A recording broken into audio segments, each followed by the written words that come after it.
आही के नहरा लगाम चिरा मत उधार करियो यो डीजे रंजन लगाम चिरा मत उधार करियो यो हम जी के बताही के सब पुकार सुनियो यो हम जी के बताही के सब पुकार सुनियो यो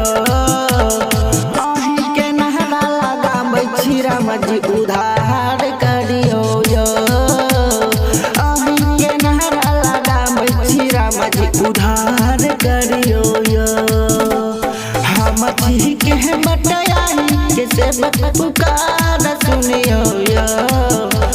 हम जी के बटाई के से पुकार सुनियो यो